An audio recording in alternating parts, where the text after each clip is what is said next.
Welcome, ladies and gentlemen. Thank you so much for your great support to this channel. Court have issued their own order to the police officers, those who always hide their faces during demonstration. And I want you to listen to this video on how court have prepared well enough to challenge our police officers on what they normally do during demonstration. Let's watch this video. Still on the justice system, and the High Court has issued orders directing the Inspector General of Police to ensure that police do not hide their identity, faces, and even registration numbers of their vehicles when deployed to demonstrations. The police have been ordered to wear name tags displaying their service numbers as part of their uniform. The orders by the High Court follows a petition by the Law Society of Kenya. And our very own reporter, Melita Oletengis, brings us more. Violence meted by police officers on protesters during anti-government protests across the country resulted in deaths and injuries. It was an outright defiance of the law. It is on these grounds that the Law Society of Kenya, through its CEO, moved to court to file a petition to hold the police accountable, especially those who hid their identity while unleashing excessive force to quell the protests.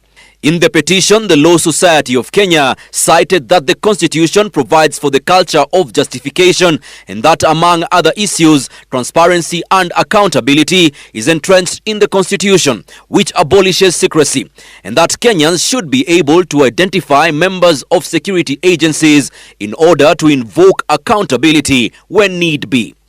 High Court Judge Bahati Mwamuye, in a court order dated 14th of August 2024, directed that pursuant to the petition by the Law Society of Kenya's CEO, Florence Wairimo Muturi, conservatory orders be issued to the Inspector General of Police not to deploy unidentified police officers to quell demos, police officers not to conceal their identities, and ensure the registration numbers of their vehicles and service numbers were visible. The 6 respondents in the petition are the OCS Central Police Station Moses Mutai, Constable Martin Bae Kithinji, Corporal Isaiah Ndumba Murangiri, Nairobi Regional Police Boss Adamson Bungei, the Inspector General and the Attorney General. LSK petitioned that Martin Bae Kithinji manhandled Hanifa Farsafi on the 18th June 2024 while unlawfully arresting her at a peaceful and unarmed protest. Ndumba Murangiri caused harm on persons exercising their right to protest and the use of excessive force, while they want Central Police OCS Moses Shikuku and Regional Police Boss Adamson Bungei to be held responsible under the doctrine of command for deploying ununiformed police officers to fight peaceful and unarmed protesters. Pressure has been mounting on the Independent Policing Oversight Authority to expedite investigations on police officers who have used excessive force during the demos. IPOA states that it has forwarded files to the Office of the Director of Public Prosecutions following complaints on police excesses. The matter shall be mentioned on the 17th of October 2024, with the respondents expected to file their responses by the 28th of August 2024. Melita Oletengis, Citizen TV, Nairobi. Hi everyone, I believe that this video is going to find so well wherever you are. Cyprian Nyakundi is on a very serious political exposure here. And this was the disease which made majority of Kenyans to go back to the street, because it was a kind of forcing Kenyans to do what they don't want. I am talking about the finance bill which President Ruto is planning to bring back again in the country. It means that no one is ready to listen to each other. Every person is on a high class, as Kenyans are left stranded speechless. Let me just read whatever Nyakundi I've said today. President William Ruto has hinted at the reintroduction of the Finance Bill 2024, which he withdrew following countrywide protest 2 months ago. Ruto said several projects his administration had planned to execute are in limbo due to lack of funds. That is the breaking news we are having. Let me tell you that Ruto is a very cunning president. Na nimeshinda kuambia nyinyi hapa kwa hii broadcast. Niliwaambia vizuri. Ruto had seen that the only problem, the cause of all this trouble is coming from ODM. So the best option, aingize the ODM box. By that time, ODM was in Azimio. No Azimio as we speak. And you can as well testify that our country is now not being governed by laws, even forcing the court to enter in to rescue Kenyans in this pathetic situation. You as a president, as the president, you sometimes ought to listen to Kenyans, regardless on the background where they comes from. Right now, you might have security, you might have bodyguard, you might have a huge convoy. But at the back of your mind, you have to think of that there is no permanent power. Kenyans were against the finance bill, and you know that very well. But how comes, after you have enticed the Azimio people or other people, your close friends, then you are coming back again to introduce this finance bill? Even the court itself nullified it because it was somehow harmful for Kenyans.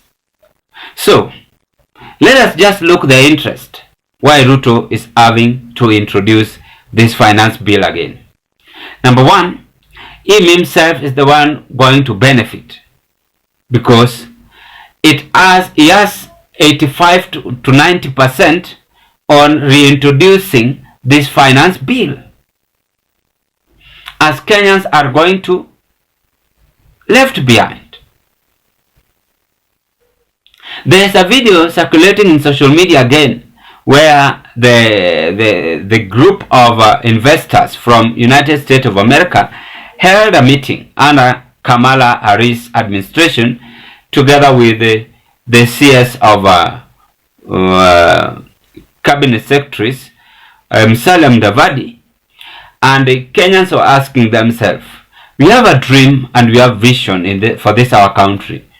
But Kenyans always take 1 meal per day. Some don't even take. As I am speaking, kuna mwenye amekunywa tu maji na amelala. Na ni normal human being.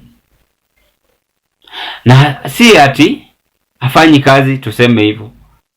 Gharama ni mingi, maisha imepanda. As our president is comfortable and pretending that things are okay, coming again with this finance bill, yet this was the disease which affected our country, made majority of Kenyans to lose their life. Some were abducted. Some were arrested for nothing. That you can't speak, that you can't raise your voice. That you only live for someone who is in power to raise his voice. That is very wrong. Sometimes listen to people. As a leader, I talked about characteristic of a good leader. Problem with Ruto is that he is greedy for power. Together with this team. And that is what is even affecting Raila Odinga. And it has affected him for several years. And in fact, it will affect him until he retires in his politics. And that is what might also affect Ruto. Not even might. That is what will affect Ruto so much. Because he never learned to flash back where he comes from. Someone like Uhuru had no time for Kenya, but it was working, even though Kenyan people are saying alikuwa mlevi. You cannot come up with your rules, yet Kenyans had rejected it. Even the court had rejected it. Then you want to introduce it in the favor of some 3 people from the opposition whom you have enticed to pass that finance bill. Yet you've not even stabilized the economy affecting our country. The other day you saw even Ruto being heckled in Kisii. That is a precedent. So you must sit down as a president and come up with the best thinking capacity on how to run the country.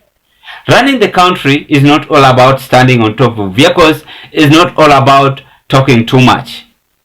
The late Mwai Kibaki was not speaking too much as you speak. He was even taking 1 month or 2 weeks is when he's speaking. Juu hata ukiongea mingi pia ndio Wakenya wanakuzoea. Then you are making another mistake. Look at this blunder again you are making. I don't know if Cyprian Nyakundi is having full evidence on this, but that is what he have said. With me, I'm just trying to elaborate and rectify what Nyakundi have just said from his page. But this is wrong and very, very wrong. Let's wait and see the outcome. I rest my case at this point. If you've never subscribed to this YouTube channel, please subscribe. Like this video, watch, share, and give us your opinion. Thank you so much, and let's hope to meet on another political discussion.